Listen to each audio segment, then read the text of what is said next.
ഉഹുദ് യുദ്ധത്തിൽ നബി സല്ലല്ലാഹു അലൈഹി വസല്ലം പരിക്കേറ്റ സമയത്ത് ഈ ഗുഹയിലാണല്ലേ നബി സല്ലല്ലാഹു അലൈഹി വസല്ലം ശത്രുക്കളിൽ നിന്നും മറഞ്ഞിരുന്നത്.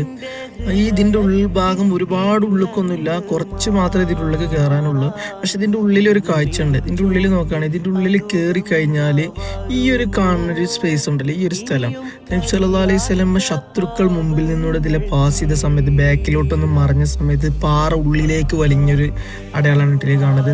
പാറ ഉള്ളിലേക്ക് ബാക്കിലോട്ട് കുറച്ച് ആഴത്തിൽ തന്നെ പോയിട്ടുണ്ട്. ഇവിടെ ഒരു പ്രത്യേകത ഒരു സ്മെല്ലൊക്കെ നബി സല്ലല്ലാഹു അലൈഹി വസല്ലം തലയും വിയർപ്പൊക്കെ തട്ടിയ സ്ഥലത്തും ഒക്കെ ഒരു പ്രത്യേക ഒരു സ്മെല്ലുണ്ടെന്ന് പറയപ്പെടുന്നുണ്ട്. അതുപോലെയുള്ള ഒരു ഒരു സ്മെല്ല് ഈ ഒരു സ്പേസ് കാണുന്നുണ്ട്. ഇതൊക്കെ ഇതിന് മുമ്പ് തൂർത്തിട്ടുണ്ടായിരുന്നു, അതായത് ഇതൊക്കെ അടച്ചതായിരുന്നു. ഇപ്പൊ വീണ്ടും ഓപ്പൺ ആക്കിയതാണ്.